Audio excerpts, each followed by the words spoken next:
That was it. I love this nigga. Did you? I love this nigga. Yeah. What? What? I love you.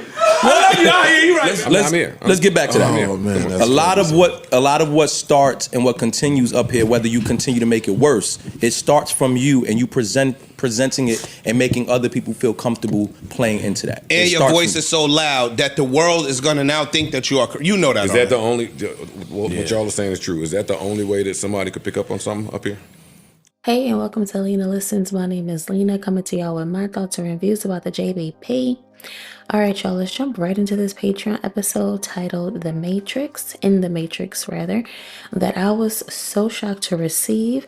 They pulled a fast one, but I'm not mad at it because it was a really good pod, y'all. Finally, some accountability. Finally, they woke it up on a real matter that we, the fans, be pressing. Actually, there were a few things. They finally had to talk about Ice being disregarded when it comes to these jokes, and Emanny really woke it up, to me anyway. He touched on how he takes the jokes from the guys and don't let the jokes get to him because it's a part of the gig. Basically, he doesn't want to bring down the show, or the morale rather, when these things happen. Now, Ice made it very clear, crystal clear I might add, that he told Emanny that he didn't set any boundaries for himself up there, and that's why they play with him the way that they do. Ish came to Ice's defense and said Ice made it clear in the beginning his boundaries and what not to play with. Basically, when it comes to Freeze, he told them from the jump, I don't play with X, Y, and Z, right? I'm so glad that they peeled some layers back addressing these things.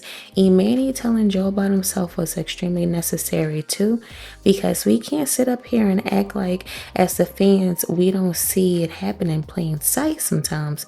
When you've seen Mark and Flip look at Joe for the go ahead on some get him I got him type stuff, we can't act like we don't see it.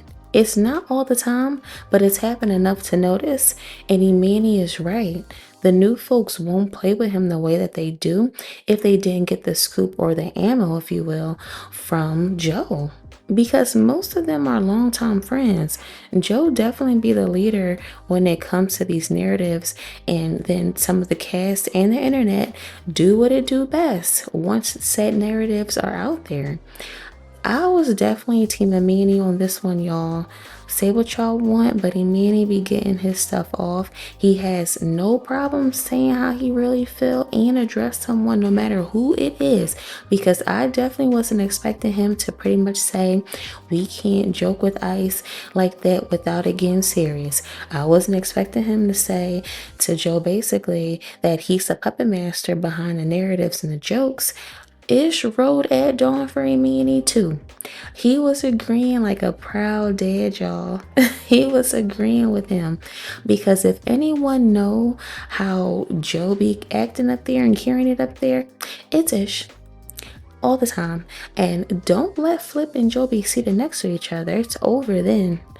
They're two-piece in a pod with their unseriousness. When Joe pulled those glasses out, I said, all right, man, come on now. Joe even said it once before, a few months ago, that his life would be boring without Emanny. Joe also said on this very Patreon episode that Emanny's character is needed. This type of energy is needed, and he's not lying, it is. Folks be giving EL and it don't be warranted. And here I am with the shiniest cape for Emanny right now, but I'm just being honest. Like, I'm giving y'all my honest opinions about it. Like, I don't see what the problem be for real. Like, I really don't. So much so that when I talk about it, people get in the comments and say, what did Emanny do? And I'm like, bro, I don't know. I couldn't tell you. I don't know, because he's great energy on the pod to me anyway. I don't know. And I guess I'm just going to be on this hill by myself with a handful of other peoples, but I know I'm not the only one who thinks this. Emanny be having a time and let the jokes fall by the wayside for the most part, even though they definitely be pushing the envelope with him a lot. Let's say if everyone on the pod had these super strict requirements and a list of do's and don'ts, we wouldn't have a pod. Now, I'm exaggerating a bit because they can talk about some of their safe and now lived experiences and talk about trending topics, etc. But like I said a while ago, the blast in the past stories and story time is what makes the pod. Them being able to pull a remember when from out of thin air and have a whole moment about it, especially if it's Joe and Ish back and forth. Come on, y'all. Everyone was all buttoned up. These things will no longer exist. I'm not saying they need to be disrespectful and cross all lines and boundaries, but the gig is a gig.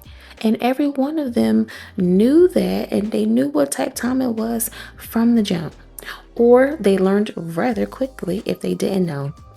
All in all, this was a great pod. I'm glad this topic was of discussion. What a way to end the year, and I mean that in a good way. From now on, they should address what they see happening, especially if it's a pattern, because we've been seeing all of this. We been saw it, but for them to bring it up on the pod, oh my gosh, I couldn't believe it. I said, oh, now they waking it up. They're waking it up. But it wouldn't be the JBP without a splash of chaos, organized or not. Few light quick hits.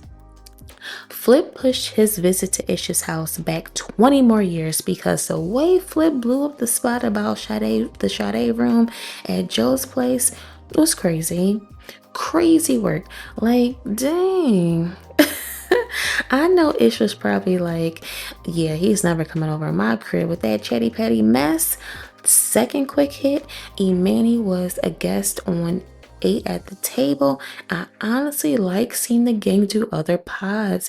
They get to let their hair down in a cool way, and I like that they're selective too on where they're popping up at. And lastly, Joe asked the gang what's a song that they consider perfect. And that actually stumped me because I'm hella eclectic, therefore so many came to mind for me. What's a song that you think is perfection? A song that's one of one, let me know if you made it this far. As always, feel free to drop your key takeaways in the comments if you're feeling the content. Don't forget to like, comment, and subscribe. Until next time, y'all. Bye.